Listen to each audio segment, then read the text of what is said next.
It's the weight loss mantra that doctors have been touting for decades. Eat less, move more, and those extra pounds will disappear.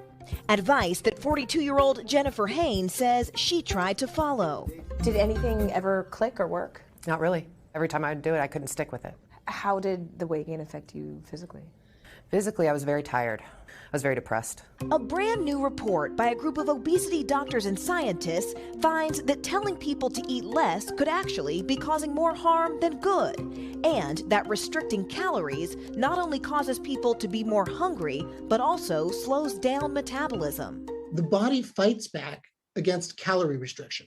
Harvard pediatrician and endocrinologist Dr. David Ludwig is the report's lead author. He and his colleagues are suggesting a whole new approach called the carbohydrate insulin model.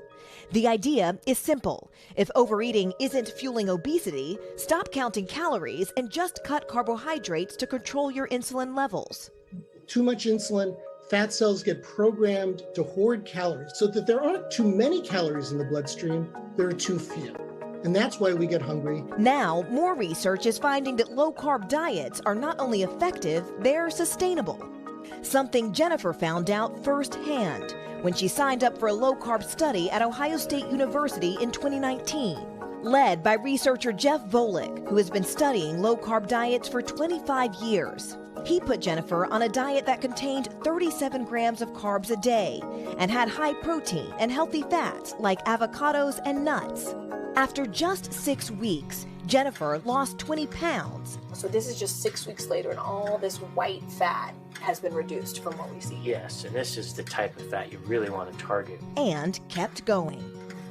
3 years later, how much weight have you lost in total? All in total, about 88 pounds. You lost 88 pounds? Yeah. Whoa, that's a big deal. Yes, it's like a huge deal. Yeah. Jennifer says the diet wasn't easy at first. She was forced to cut out her favorite foods like pasta and potatoes, but seeing results was all the motivation she needed. So once you get used to it and your kids get used to it, it's way easier because you can do it all as a family. And she's not alone. Volek's studies have found that people on low-carb diets can lose more than 10% of their body weight and keep it off. What actually happens to the body when you're on a low-carb diet? When you limit carbohydrates, the body gets really good at burning its own body fat because it doesn't have a lot of sugar to burn for fuel. Something that Jennifer says has been a game changer. I feel great. It's easier for me to get up, it's easier for me to go to sleep, and I feel a lot more comfortable with myself. So one of the most interesting things about this new approach is that it also eliminates some of the stigma surrounding obesity, which is typically treated as a behavioral problem. But doctors often assume that people are overweight because they simply eat too much. But instead, it actually takes the blame away from the patient and looks at obesity as a biological problem, really focusing on regulating the hormone insulin. And that, they say, is what it's all about. But besides just, dropping the weight, I mean, are there other benefits here?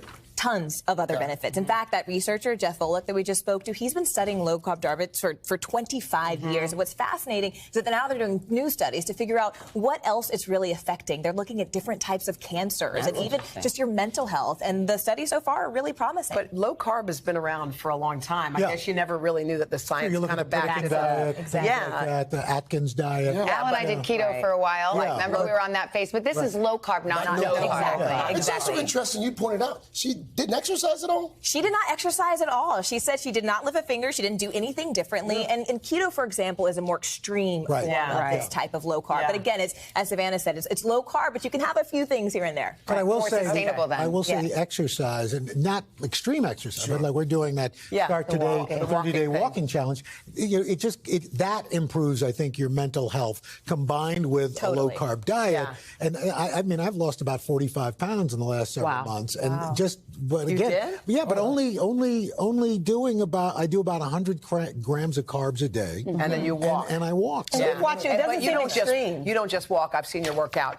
You do weights. You do like real exercise. Well, look, I'm the oldest person here. I'm trying to last a little while. You're the most energetic. You are. You have more juice than anybody. You will outlive all of us. Yes. Thank you. Thank you. Guys. That was eye-opening. Hey, thanks for watching our YouTube channel.